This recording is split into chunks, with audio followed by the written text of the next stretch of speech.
भविष्य में क्या रणनीतियां रहेंगी, क्योंकि ये माना जाता है कि संघ अपने अलग पथ पर चलता है, भारतीय जनता पार्टी अपने अलग रास्ते पर चलती है, लेकिन एक समन्वय होता है, बातचीत निरंतर होती रहती है। और हमने देखा है कई संगठन महामंत्री हैं जो अलग अलग राज्यों की इकाई हैं, या फिर आप केंद्र में देख लें संघ से आते हैं। और इसीलिए ये कहा जा रहा है कि भविष्य कैसा होगा भारतीय जनता पार्टी का, या फिर क्या कोई राय ली जाएगी, क्या कोई महत्वपूर्ण मुद्दा होगा, क्योंकि नागपुर वो धरती है जहां से कई संदेश हमें पहले भी मिले हैं। हाल ही में हालांकि हिंसा हुई, नागपुर जब चर्चा के केंद्र में रहा, लेकिन अब प्रधानमंत्री नरेंद्र मोदी और सरसंघ चालक के बीच में मुलाकात होगी और थोड़ी देर में वो तस्वीरें हम दर्शकों तक पहुंचाएंगे। यहां से आपको हर अपडेट देंगे। एक बार फिर आपको ये तस्वीर दिखाते हैं। सिक्योरिटी के तो तमाम इंतजाम किए गए हैं। इसके बाद प्रधानमंत्री नरेंद्र मोदी दीक्षा भूमि भी जाने वाले हैं, जहां प्रधानमंत्री नरेंद्र मोदी डॉक्टर भीमराव अंबेडकर की श्रद्धा सुमन अर्पित करेंगे। वहां पर भी तमाम तरह की तैयारियां की गई हैं। आज प्रधानमंत्री नरेंद्र मोदी कई सौगात भी देने वाले हैं, लेकिन जैसा मैं आपको बार बार बता रहा हूं कि ये दौरा कई मायनों में इसलिए महत्वपूर्ण माना जा रहा है क्योंकि जो हम संघ और बीजेपी के समन्वय की लगातार बात करते रहते हैं, पिछले चुनावों में हमने देखा, लोकसभा चुनाव 2024 का जो बीता है, कई जगह पर यह कहा गया कि समन्वय ठीक नहीं था, कई तरह की बातें कही गई, लेकिन नतीजे इसके इतर आए। उसके बाद उत्तर प्रदेश का जब केंद्र में रखा गया, उत्तर प्रदेश को केंद्र में रखकर यह कहा गया कि वहां पर भी संघ अपनी पैठ जमा रहा है, लेकिन महाराष्ट्र विधानसभा में, हरियाणा विधानसभा चुनाव में जीत मिली है, उसमें कहा गया कि संघ ने अपना पूरी तरह से दृढ़ निश्चय के साथ काम किया है, इसलिए सफलता मिली है। उसके बाद प्रधानमंत्री का आना, और आज एक और जो खबर यहां से बनेगी वो ये बनेगी कि जगह जगह पर पोस्टर लगे हुए हैं, एक हैं तो सेफ हैं, एक हैं तो सेफ हैं, बटेंगे तो कटेंगे। ये वो नारे हैं जिन्होंने बीजेपी को पिछले विधानसभा चुनाव में जीत भी दिलाई।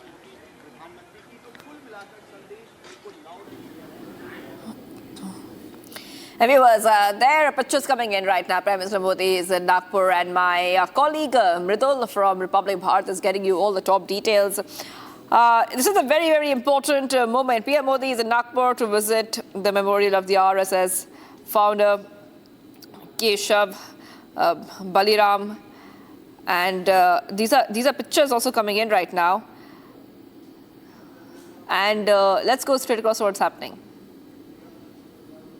भगवा पूरी तरह से जो झंडे लगाए गए हैं, भारतीय जनता पार्टी के झंडे, आप जिस ब्रिज से प्रधानमंत्री नरेंद्र मोदी आए हैं वहां पर आपको दिखाई देंगे। इसके साथ साथ आपको ये भी बता दें कि इसके अलावा जो पुलिस फोर्स है उसका भी डिप्लॉयमेंट किया गया है, और संघ का जो मुख्यालय है वहां पर इतनी व्यवस्थाएं की गई हैं प्रधानमंत्री दौरे को लेकर, क्योंकि संघ एक अनुशासित संगठन है, उसी तरह की व्यवस्थाएं यहां पर की गई हैं।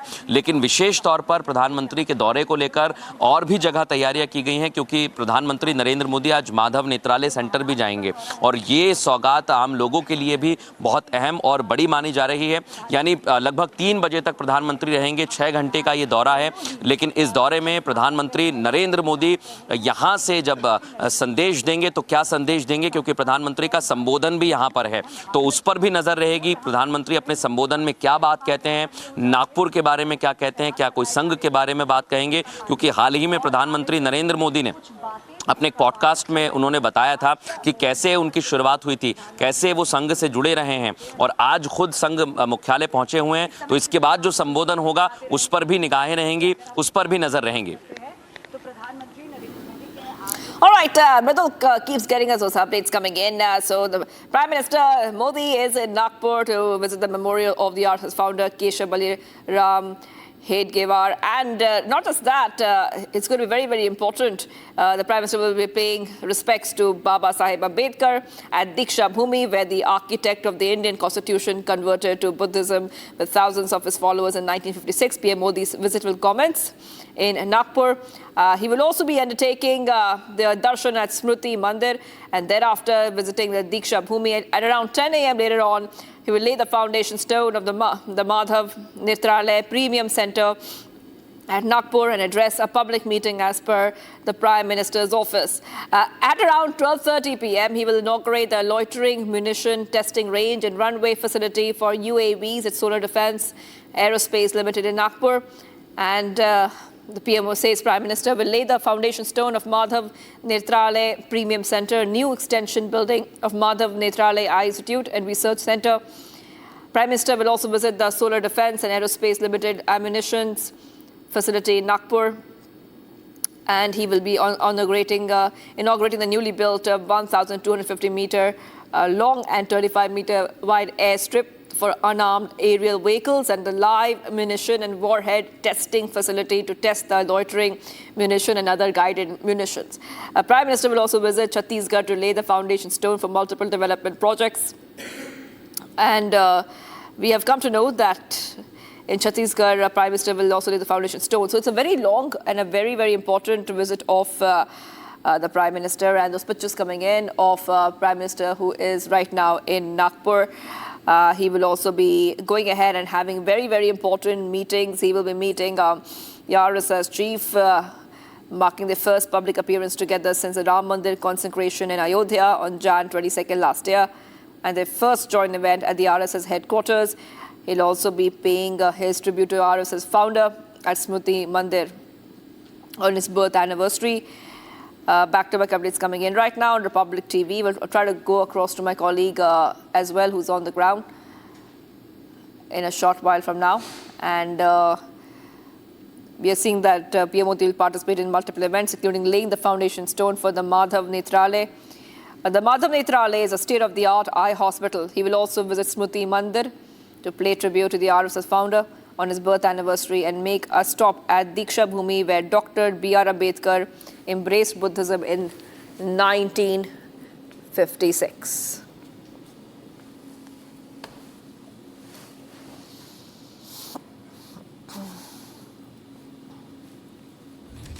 Right, okay, we're getting more pictures coming in right now on Republic TV, and Prime Minister Modi is making a very, very historic visit to the RSS headquarters in Nagpur, marking the first time a sitting PM has visited the central base of the RSS. And the meeting with the RSS chief, Mohan Bhagwat, comes amid a lot of speculation. We are tracking the story very, very closely, and PM Modi is the first sitting PM to visit RSS headquarters.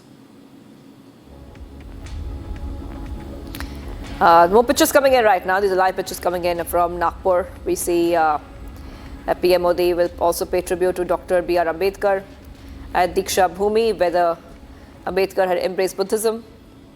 A lot of infrastructure projects will also be launched. मंत्री नरेंद्र मोदी अंदर पहुंच गए हैं। सरसंघ चालक मोहन भागवत पहले ही मौजूद थे, तो अब अंदर से भी तस्वीर सामने आएगी। और आपको एक महत्वपूर्ण बात ये बता दें कि सरसंघ चालक और प्रधानमंत्री नरेंद्र मोदी, इसके पहले जब आपने तस्वीर देखी होगी तो 22 जनवरी 2022 को, जब राम मंदिर 2024 को माफ़ कीजिएगा, जब उद्घाटन हुआ था, प्राण प्रतिष्ठा हुई थी राम मंदिर की, उसके बाद वो तस्वीर सामने आई थी। और अब आपको जो अंदर की तस्वीर है वो भी हम दिखा रहे हैं, जब प्रधानमंत्री नरेंद्र मोदी पहुंच चुके हैं। सबसे महत्वपूर्ण बात यही है कि प्रधानमंत्री के दौरे को लेकर किस तरह की तैयारियां की गई, ये तो हम सभी देख रहे थे, जान रहे थे, लेकिन अब प्रधानमंत्री एयरपोर्ट पर जब पहुंचे हुए हैं उसकी तस्वीर भी हम दिखा रहे हैं। और अंदर प्रधानमंत्री नरेंद्र मोदी श्रद्धा सुमन अर्पित कर रहे हैं। ये आप देख सकते हैं स्मृति मंदिर में, जहां पर संस्थापक डॉक्टर हेडगेवार उनके समाधि स्थल पर पहुंचे हुए हैं, श्रद्धा सुमन अर्पित कर रहे हैं। उनके साथ सरसंघ चालक मोहन भागवत आपको नजर आ रहे होंगे। और यहां पर ये बहुत बड़ी तस्वीर अब आज लिख कर ले लीजिए आप, इतिहास में दर्ज हो जाएगी, क्योंकि एक प्रधानमंत्री के तौर पर, एक संवैधानिक पद पर होने के नाते यहां पहुंचना ये अब तक पहले हुआ है। लेकिन प्रधानमंत्री नरेंद्र मोदी सबसे लंबे समय तक प्रधानमंत्री रहे भारतीय जनता पार्टी की तरफ से, लेकिन उसके बाद अंतराल बहुत बीत गया था, लंबा समय हो गया था, नहीं पहुंचे थे, लेकिन आज पहुंचे हुए हैं। और यहाँ संघ के अंदर जो स्मृति मंदिर है, संघ के संस्थापक डॉक्टर हेडगेवार की प्रतिमा भी वहाँ पर बनी हुई है, वहीं पर उनके देह को रखा गया था और यहाँ समाधि स्थल बनाया गया है। और जो दूसरे सरसंघ चालक थे गोलवलकर साहब, जिन्हें गुरु गोलवलकर भी कहते हैं, उन्होंने भी एक नींव रखी थी, तो उनका भी समाधि स्थल यहीं पर है। दोनों को श्रद्धा सुमन अर्पित किया है। लेकिन प्रधानमंत्री नरेंद्र मोदी की तस्वीर आप देखिए, सरसंघ चालक मोहन भागवत से बात हो रही है और बड़ा लाइटर नोट है ये। आप इन तस्वीरों को देखेंगे तो ये मानेंगे कि समन्वय की जो बातें कही जा रही हैं, जो तमाम तरह की राजनीति हो रही है इस पर, क्योंकि भारत एक ऐसा देश है जहां हर मुद्दे पर राजनीति होती है, तो इस पर भी सवाल उठाए जा रहे हैं। लेकिन उसके इतर आप इस तस्वीर को देखिए, जब सरसंघचालक और प्रधानमंत्री नरेंद्र मोदी की बात हो रही है, जब वो एक दूसरे के साथ आगे आगे कदमताल करते हुए बढ़ रहे हैं, तो आप समझ सकते हैं कि कैसा समन्वय है। इसे मुझे बताने की ज़रूरत नहीं है, जो दर्शक हमारे हैं वो बेहतर जानते हैं। और यहाँ प्रधानमंत्री की बॉडी लैंग्वेज भी आप देखिए, क्योंकि खुद एक प्रचारक के तौर पर उन्होंने काम किया है, संघ में लंबे समय वो रहे हैं, अलग अलग पदों पर रहे हैं, उसके बाद राजनीति में जब प्रवेश किया है तो एक छोटे लेवल से उन्होंने शुरू करके मुख्यमंत्री का सफ़र तय किया, उसके बाद प्रधानमंत्री की कुर्सी पर भी बैठे। लेकिन यहीं से शुरुआत हुई है और वो दिख भी रहा है। और संघ को जब 1925 में संघ की शुरुआत हुई थी, ये शताब्दी वर्ष है, यानी 100 वर्ष पूरे कर लिए गए हैं, उसको लेकर संघ अलग अलग संदेश भी देता आया है। तो प्रधानमंत्री नरेंद्र मोदी का यहाँ पहुँचना और उन संदेशों को जो हम पहले भी सुनते आए हैं संघ की तरफ से, अब उस पर कैसे अमल किया जा रहा है, क्योंकि दोनों के तालमेल को लेकर भी अलग अलग राज्यों में भी कई मर्तबा सवाल उठे हुए हैं। लेकिन आज की ये तस्वीर जब सरसंघचालक और प्रधानमंत्री नरेंद्र मोदी के बीच में बातचीत हो रही है तो बहुत कुछ कहती है, बहुत कुछ बताती है और उन सारे सवालों पर पूर्ण विराम लगता है जो विपक्ष की तरफ से उठाए गए थे, जैसा अभी मोनिका जिक्र कर रही थी। लेकिन आज का पर्व भी बड़ा खास, क्योंकि नवरात्र का आज से नवरात्र पर्व की शुरुआत हो रही है और आज मां शैलपुत्री की पूजा जैसे जगह जगह की जा रही है। लेकिन महाराष्ट्र में विशेष तौर पर गुड़ी पड़वा का त्यौहार मनाया जाता है, हिंदू नववर्ष की शुरुआत होती है। और यहां आज के दिन प्रधानमंत्री नरेंद्र मोदी का पहुंचना, क्योंकि विजयदशमी के दिन आरएसएस के मुख्यालय में आपने देखा होगा जब शस्त्र पूजन किया जाता है और यहां से जो संदेश निकल कर जाता है उस पर भी नजर रहती है। तो क्या आज भी कुछ ऐसा ही हमें देखने को मिलेगा, क्योंकि नागपुर की धरती पर रहेंगे प्रधानमंत्री और इसके बाद एक संबोधन भी है। हालांकि संबोधन यहां पर नहीं है, इसके बाद प्रधानमंत्री नरेंद्र मोदी को दीक्षा भूमि जाना है, जहां डॉक्टर बाबा साहेब अंबेडकर ने दीक्षा ली थी। उन्होंने हिंदू धर्म का त्याग कर बौद्ध धर्म को अपनाया था। वहां पर जाकर प्रधानमंत्री उन्हें श्रद्धांजलि देंगे और उसके बाद माधव नेत्रालय जाएंगे, जहां एक कार्यक्रम रखा गया है और वहीं पर प्रधानमंत्री नरेंद्र मोदी का संबोधन है। जैसा मैंने थोड़ी देर पहले भी कहा था कि उस पर भी नजर रहेगी। लेकिन उसके पहले जो तस्वीर मैं आपको दिखा रहा हूं, आप इन तस्वीरों को देखिए और इसको लेकर निरंतर पूछा गया, कभी अलग अलग तरह के सवाल पूछे गए कि भाई प्रधानमंत्री क्यों नहीं जा रहे हैं, क्या सब कुछ ठीक नहीं है, क्या सब कुछ ठीक नहीं चल रहा है, इस तरह की बातें भी की गई। लेकिन बार बार भारतीय जनता पार्टी की तरफ से कहा गया कि हमें ये बताने की ज़रूरत नहीं है कि संघ क्या कर रहा है, वो संघ बेहतर तरह से जानता है। और संघ की तरफ से कहा गया कि हम अपने कार्य को जैसा कर रहे हैं उसी अनुशासित ढंग से करते रहेंगे। उसके बाद आज की तस्वीर आप देखिए, यहाँ जब प्रधानमंत्री नरेंद्र मोदी चल रहे हैं जी,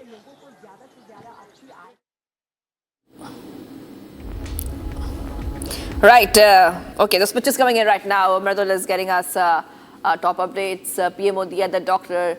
Hedgewar Memorial and PM visits RSS on what is believed to be the first day of the Hindu New Year. So very, very significant pictures and event happening right now. This picture is coming in first on Republic. We'll again, once again, try to go across to Mridul in a short while from now. But PM Modi is the first Prime Minister to visit RSS headquarters. प्रधानमंत्री कई मंचों से कहते रहे हैं और वही ठीक वैसी ही बात सरसंघचालक मोहन भागवत भी कहते हैं। प्रधानमंत्री का कहना है कि मेरी यहाँ पर जिम्मेदारी देश की जनता के प्रति है और यही बात सरसंघचालक ने कई मौके पर कही है कि आप सभी को, आप कहीं भी रह रहे हो, आपको देश सेवा का कार्य करना है। उसका ये मतलब नहीं है कि आप यहाँ संघ के कार्यालय आएंगे तभी आपकी देश सेवा होगी। वो कई मंचों पर इस बात को कहते रहे हैं। तो आप दो चीज़ों को समझिए कि जहाँ पर आप हैं वहाँ देश सेवा करें, ये प्रधानमंत्री भी कहते हैं और यही संघ का विचार भी है। अब दूसरी महत्वपूर्ण बात आपने ये कही कि यहाँ से एकता का संदेश जाएगा। वाकई एकता का संदेश जाएगा और जैसा मैंने सुबह बताया था दर्शकों को जो अभी जुड़े हुए हैं उन्हें बता दें कि जगह जगह पर पोस्टर लगे हैं, एक हैं तो सेफ हैं के। अब ये जो संदेश है ये हमने लोकसभा चुनाव के बाद 2 राज्यों में देखा है, लेकिन ये संदेश कई मंचों से उठाया गया है कि ये किसको संदेश दिया जा रहा है। तो एकता का संदेश यहाँ से, क्योंकि आज विक्रम संवत नया शुरू हो रहा है, हिंदू नववर्ष की शुरुआत हो रही है, यानी आगे आने वाले समय में भारत में एकता रहे। भारत में एकता कैसी रहे? जो संघ के संस्थापक डॉक्टर हेडगेवार के विचार थे, वो विचार ये थे कि जाति के बंधनों में नहीं बंधना है, और यही विचार था जब संघ की पहली पाठशाला लगी, शाखा लगी, वहाँ से ये विचार चला। और उसके बाद आज आप देखिए करोड़ों संघ के जो अलग अलग पदों पर लोग हैं वो यही बात कहते हैं कि हम जाति के बंधनों में नहीं हैं। और इधर आप देखेंगे समानांतर तौर पर देश की राजनीति भी कुछ ऐसी ही चल रही है, जहां विपक्ष लगातार जातिगत जनगणना की बात करता है। वो कहता है कि हम तो इसी पर डिगे अड़े रहेंगे, इससे डिगेंगे नहीं। और वो लगातार इस बात पर कहता है कि जिसको जितनी जाति है उतना ही फायदा मिलना चाहिए, उतना ही मौका मिलना चाहिए। लेकिन दूसरी तरफ एकता का विचार जो मोनिका आप कह रही थी वो यही जाएगा यहाँ से कि अगर आप जाति के बंधन में नहीं बनेंगे और आप अगर एक भारतीय के नाते लगातार काम करते रहेंगे, जो संघ का विचार है, तो उस दिशा में भारत एकता के सूत्र में बंधेगा। और उसका सबसे बड़ा उदाहरण मैं आपको बता रहा हूं, सबसे बड़ा उदाहरण आज आप देख लीजिए। थोड़ी देर पहले आप लोगों ने हेडलाइंस पढ़ी कि भारत का ऑपरेशन ब्रह्मा चल रहा है। वो ऑपरेशन ब्रह्मा इसलिए महत्वपूर्ण हो जाता है क्योंकि भारत ने एकता का संदेश पहले भी दिया है और आज एकता का संदेश एक और दिया गया है, वसुधैव कुटुंबकम का। वो यही विचार है। और यहाँ से जब आप डॉक्टर हेडगेवार के विचार को देखते हैं तो वो यही विचार था। और आज भारत सबसे बड़ा उदाहरण उसका बन रहा है जब हेल्प भेज रहा है, जब मदद भेज रहा है वो म्यांमार में, बैंकॉक में। तो आप यहीं से वो समझिए कि वो विचार है। और मुझे लगता है कि प्रधानमंत्री शायद कुछ देर बाद निकलने भी वाले हैं। वो तस्वीर भी मैं आपको दिखाता रहूँगा, लेकिन जो अंदर की हम तस्वीर दिखा रहे हैं वो आप देखिए। और मैं बार बार कह रहा हूँ कि ये बॉडी लैंग्वेज बहुत कुछ बताती है, इतनी आसान देखिए आप। अब मुझे लगता है प्रधानमंत्री नरेंद्र मोदी किसी भी क्षण यहाँ से निकलेंगे। सीधी तस्वीर हम दर्शकों को बताते हैं। तो जैसा मैं बता रहा था मोनिका, आपने कहा एकता का संदेश, वाकई एकता का संदेश भी जाएगा। जी जी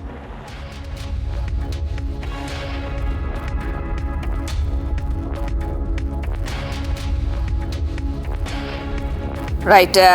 Mradul, keep getting us those pictures and those details coming in right now, and pictures coming in of PM Modi at the Smriti Temple in Nagpur. A short while back, PM Modi was received by Maharashtra CM Devendra Fadnavis and Union Minister Nitin Gadkari at the Nagpur airport. He's visiting the RSS's Smriti Mandir.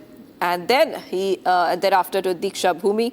After that, he will lay the foundation stone for Madhav Netrale Premium Center at Nagpur.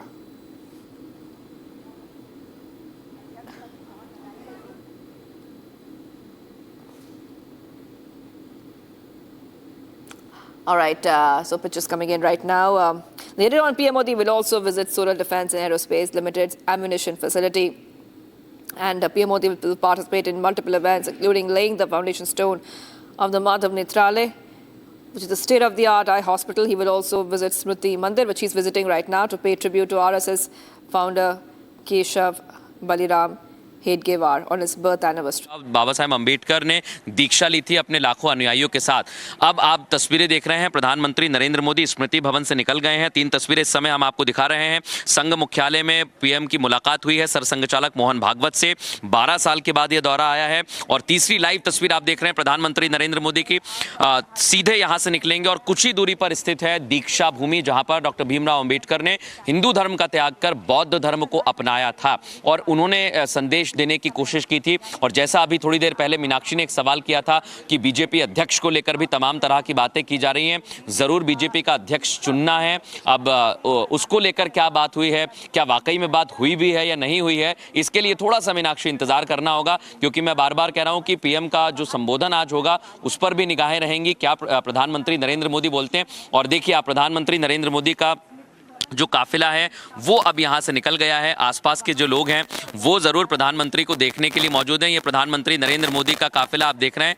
प्रधानमंत्री नरेंद्र मोदी अब यहाँ से सीधे दीक्षा भूमि जाएंगे, doctor Baba Saheb Bhimrao Ambedkar के उनको श्रद्धांजलि अर्पित करेंगे, श्रद्धा सुमन अर्पित करेंगे। और यहाँ से प्रधानमंत्री नरेंद्र मोदी का काफिला निकल गया है। यानी स्मृति भवन से अब कुछ ही क्षण बाद दीक्षा भूमि प्रधानमंत्री नरेंद्र मोदी पहुंचने वाले हैं। और इन्हीं तस्वीरों के साथ आप ये समझ लीजिए कि आज जो अभी तक आप सहज भाव की बात कर रहे थे, जिन तस्वीरों की बात कर रहे थे, अब उन तस्वीरों से संदेश क्या निकलेगा, उस बातचीत में क्या बातचीत हुई है, क्या वार्तालाप हुआ है, इस पर भी सबकी निगाहें हैं और ये सब जानना चाहते हैं। इस पर भी लगातार हमारी निगाहें बनी रहेंगी। लेकिन अब यहाँ से आपको सीधे हम लेकर चलेंगे दीक्षा भूमि, जहाँ थोड़ी देर बाद प्रधानमंत्री नरेंद्र मोदी पहुंचेंगे। और इसी तस्वीर के साथ ये तय हो गया है कि जो तमाम सवाल उठाए जा रहे थे कि कब आएंगे, कब पहुंचेंगे, 12 साल के लंबे इंतजार के बाद पीएम आए और All right, those pictures coming in, and Mridul is getting us the ground update. PM Modi right now just leaving Smriti Temple in Nagpur, like our colleague Mridul just said, and he's meeting with the RSS chief Mohan Bhagwat. Very, very important meet which is happening this Sunday, marking the first appearance together since a Ram Mandir consecration in UP. So they were there on Jan 22nd last year, and the first joint event at the RSS headquarters.